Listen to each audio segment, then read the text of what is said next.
नमस्ते साथीहरु, तपाईहरुलाई फेरि पनि मेरो च्यानलमा स्वागत छ।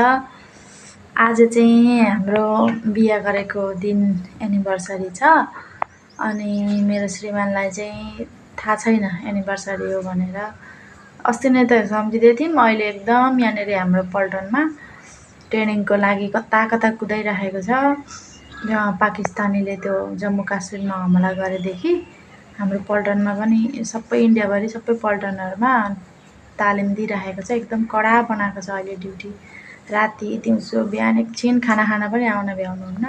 आज पनि बिहान 6 बजे जानुभएको, बेलुका 6 बजेतिरसम्म चाहिँ आउँछु होला। खाना पनि उतै खान्छु माझ भन्दै हुनुहुन्थ्यो अनि एकदम बिजी हुनुहुन्छ बिचरालाई। आफूले खाना खाने, सुत्ने, टुङ्गो केहीको त छैन। त्यो एनिभर्सरी सम्झिने, मनाउने त परेको कुरा। अनि हामीले चाहिँ त्यतिकै यसो नर्मल घरमै यहाँ पर्तिर एउटा मेरो छोरीको साथीले केक बनाउँछ अनि त्यसले नै गर अगाडि छिरेन। त्यतिकै एउटा सानो केक काट्न आँटेको बुढोले नभनिकन। भरे ड्युटीबाट आउनुहुन्छ, कतिखेर आउनुहुन्छ टुङ्गै हुँदैन। कहाँ ट्रेनिङ गर्न लगेछ जङ्गलमा अनि 9-10 बजेसम्म आउनुहुन्छ कि अलि छिटै आउनुहुन्छ। के भन्नुहुन्छ हामी भिडियोमा देखाउँछौँ। अनि मैले चाहिँ थोरै नानीहरूलाई सेल पनि पकाइदिन आँटेको छु। त्यही भएर म अहिले भरे भिडियो ड्युटीबाट आएपछि हामी क्यामेरा अन गरेर देखाउँछौँ। त्यस्तो धेरै सरप्राइज धुमधडाका गर्न त म सक्दिनँ, व्हिलचेयरमा छु। यसो सानो नर्मल नानीहरूलाई रोटी सब्जी पकाइदिएको छु। एउटा केक नानीले नै गएर अर्डर गरी, म त पर्दैन भनेको, छोरीले रहर गरी। अब छोरी ठुलो भएपछि रहर गर्दा रहेछन् छोराछोरीले। अनि काट्न आँटेको एउटा सानो केक यहाँ नानीलाई बनाउन लगाएर छोरीको साथीलाई। अनि भरे अरू चाहिँ म अरू भिडियोमा देखाउँछु नि ल।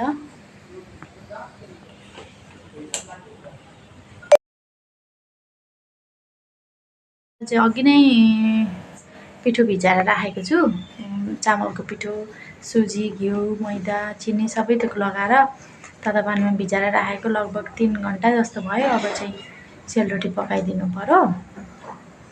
सेलरोटी मन पराउनुहुन्छ मेरो श्रीमानले पनि अनि बनाउन आँटेको। म चाहिँ सेलरोटी बनाउँछु अनि अहिले फेरि अरू भिडियोमा भेटौँला। यो चाहिँ मेरो छोरी चाहिँ आज बाबाले के भन्नुहुन्छ होला नि भिडियो बनाउन त गलेर आएको बेलामा ढिलो त हुन्छ। ह्याप्पी एनिभर्सरी भन्ने बिर्सेदु, हात मिलाउनु यसरी मिलाउनु न, उल्टो हात मिलाउनु लु।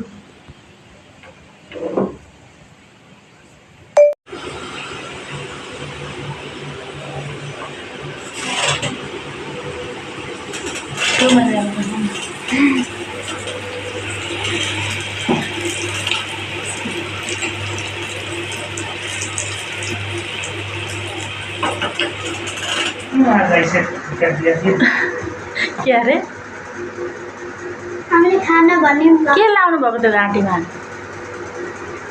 नंबर है ना, किन लगाएको त्यो नम्बर? कुछ हो गया तो ये नंबर से पहचानी है ना, लडाइँमा इथड़ा उड़ गया तो अमो हजुर के भयो? क्यों ये नानी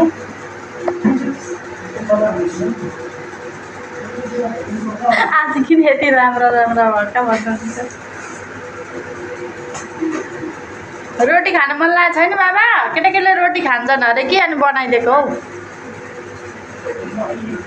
यता हेर्नु, त्यो घाँटीको चाहिँ फुकाली राख्नु नि, कस्तो डर लाग्दो हौ देख्दै।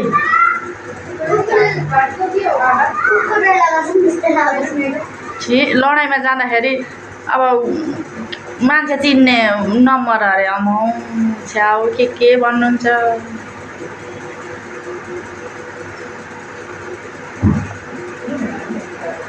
रोटी कस्तो राम्रो भइरहेको थियो। अब नुहाएर गइहाल्छु भन्नुहुन्छ। अब के काट्छु, म उता बस्छु। अझै आधी छ रोटी पकाउन, नानीले पकाउँछु।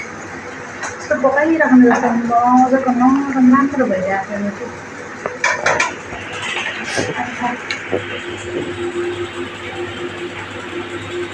छ पिठो यति त छोरीले पनि पकाउँछु। मम्मी चाहिँ यहाँनिर केक काट्न बसिसक्नु भएको छ। टेबल सेबल पुरै ठिक्क गरिओरि। बाबा के गर्दै हुनुहुन्छ? नहुँदै भन्नुहुन्छ। केक पनि यहाँनिर ल्याइसकेँ नानीले फ्रिजमा राखेको थियो अघि नै ल्याइदिएको थिएँ एलु छोरीले अघि ल्याइदिएको थिएँ राम्रो बनाइन् है एलुले अब त पनि सिक्नु म पनि सिक्छु अब गर्मीको छुट्टी हुन्छ नि स्कुल अनि सिक्नुपर्छ हामी पनि सिक्नुपर्छ सजिलै छ बनाउन केक बनाउन त आइहाल्छ कि मलाई नि यो क्रिम चाहिँ ल्याउनुपर्छ अनि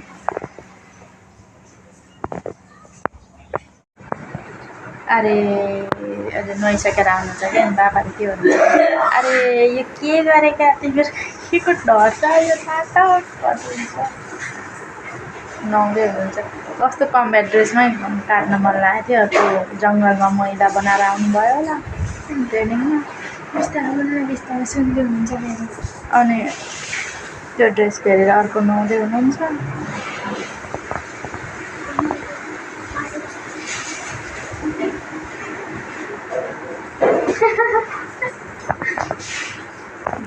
हाँसिदेऊ त तिम्रो दान देखाइदेऊ नि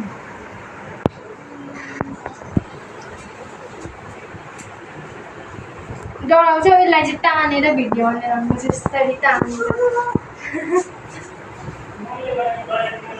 यार के तिमीले यार ढोका किन बन्द गर्दै राखेको आउनु यता यहाँ के हो यो खै के हो आज एनिभर्सरी अरे यतापट्टि बस्नु नि उतापट्टि बस्नु अघिदेखि छोराछोरी सबै राम्रो लुगा लगाएर बसेका छन् बुढीको राम्रो लुगा लगाएर बसेको छ बस्नु तपाईँले के खानु तपाईँहरू तपाईँ गइहाल्ने भन्नुहुन्छ अनि हतार रोटी नपकाइ आएकोमा बाल्नु हुँदैन बत्ती बाबुले बाल्नुहुन्छ छोड्दैन यहाँनिर ऊ छ यो हुने के थाहा छ कि करेन्ट लागिरहेको छ त्यहाँदेखि ताली बजाऊ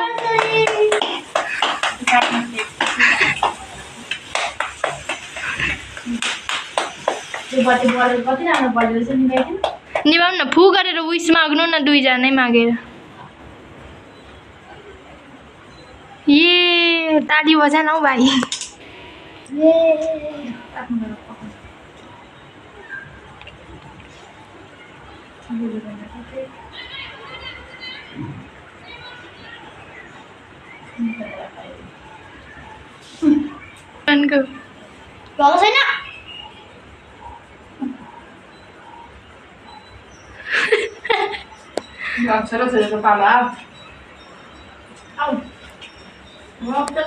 भएको छैन भाइ यता हेर ओ भाइ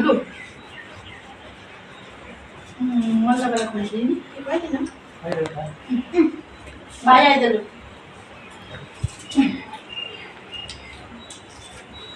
ल छोड्नु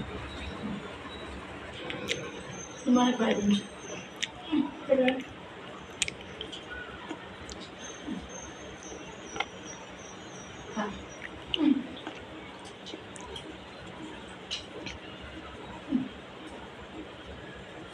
Happy anniversary thank you happy anniversary thank you कति वर्ष भयो थाहा पाउनुभयो कति वर्ष भयो बहुत वर्ष होला कति वर्ष भयो भन्नु त 16 वर्ष होला 16 वर्ष थाहा छ के भन्नु छ भन्नु न भिडियोमा कुनै भिडियोमा के भन्नु छ असल जीवन साथी पाएर हाम्रो वैवाहिक जीवन पनि 16 साल बितेको उपलक्ष्यमा सानो प्रोग्राम गरेछिन्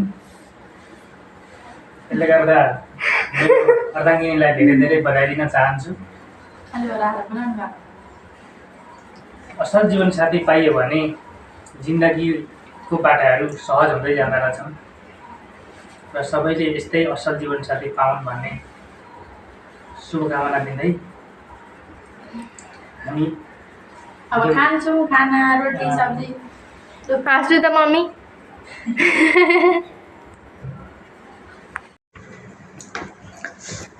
एलुले कस्तो दामी मिठो केक बनाएको नि बाबा राम्रो बनाइछिन् हौ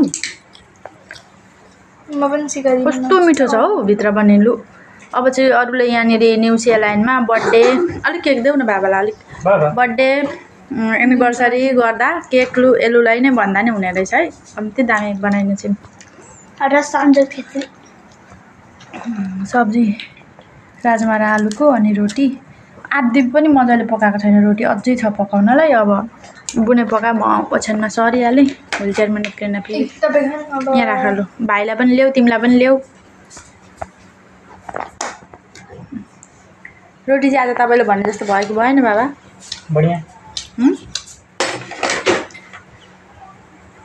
दामी भित्र तपाईँलाई यस्तै रोटी मनपर्छ नि होइन भित्र नरम भएको मनपर्छ नि त सरुले पकाए जस्तै भइरहेछ क्या रोटी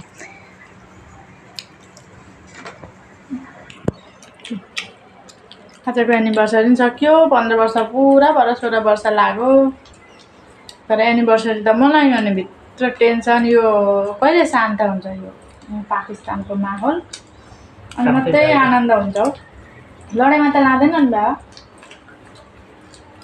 रमन जानुपर्छ नि भोलि त्यही टेन्सन लागिरहेछ हौ लडाइँमा लाने हो कि ट्रेनिङ मात्रै गराउन कुदाउँछन्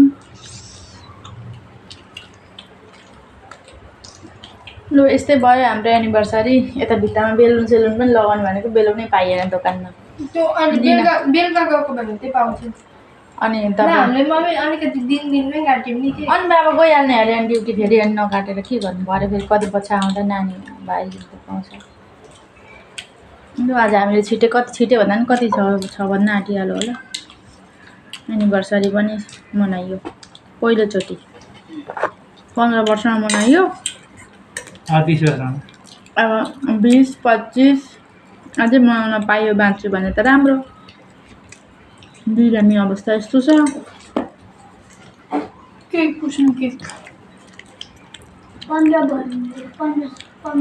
बाबा ड्युटी ढिलो भइसक्यो लु जोगेर छेउबाट जानु छेउबाट आउनु है बाई बाई बाबा ड्युटी हतार भएर मेरो बुढा चाहिँ ड्युटी हिँडिहाल्नुभयो अनि यहाँनिर कपडा मैला न मैला बनाएर आउनु भएछ आज उता जङ्गलतिर लगेको थियो के सिकाउनलाई अनि म चाहिँ जहिले लुगा धुँदाखेरि यसरी यहीँनिर धुन्छु बेसनमै भिजायो धोयो अनि अहिले धोइसकेर सुकाएको पनि म तपाईँहरूलाई देखाउँछु यहीँ धुन्छु म जहिले नानीहरूको मेरो बुबाको भ्याउँदा त धुन लाउनुहुन्न आफै धोइदिनुहुन्छ नभ्याउँदा धेरै जसो छोरीले नै धुन्छ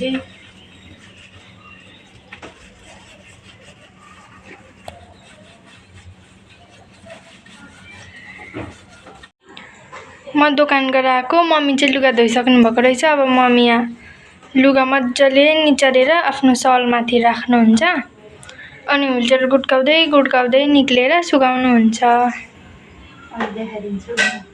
अब पहिला दियो लाइट धुन्छु नि तर मान्छेको भिडियो बनाउने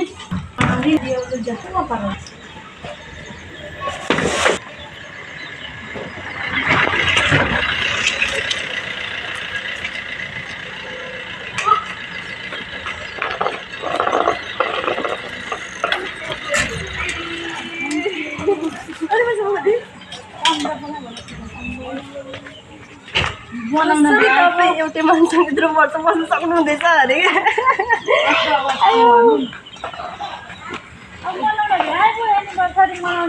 बुढो लुगा खोलेर मात्रै हिँडेको भनिहाल्नुहुन्छ होइन पखाउनु न होइन किन आज तिमीहरू राम्रै भएका भन्नुहुन्छ अनि लिन भने भकानी पखाउनु न भन्छु भनेको केक देखेर अनि काटेर हिँडिहाल्नु यसले त दुनुमा यति सिकाइदिउँ मम्मी चाहिँ आज यहाँ भिडियो बनाइदिए अनि मम्मीले चाहिँ यसरी लुगा धुनुभयो नभ्याएको बेलामा चाहिँ मम्मीले धुनुहुन्छ भ्याएको बेलामा चाहिँ मैले र बाबा त्यही भएर मम्मी पनि धोइदिनुहुन्छ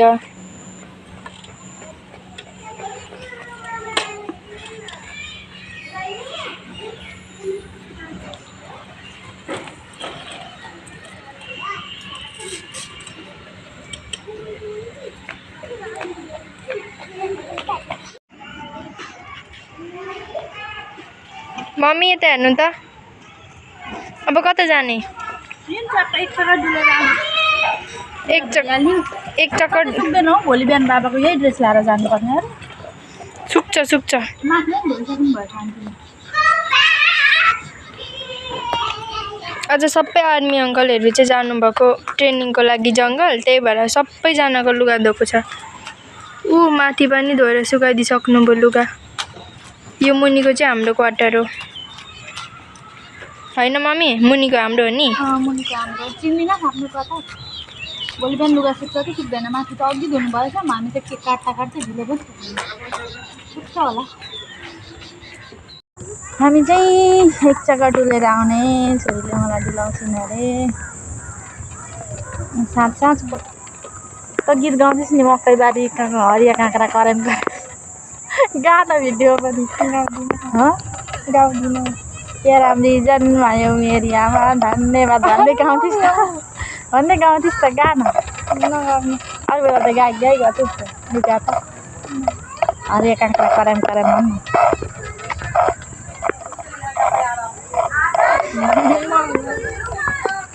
धन्यवाद साथीहरू, हजुरहरूलाई मेरो भिडियो सुरुदेखि अन्तिमसम्म हेरिदिनु भएकोमा धेरै धेरै धन्यवाद।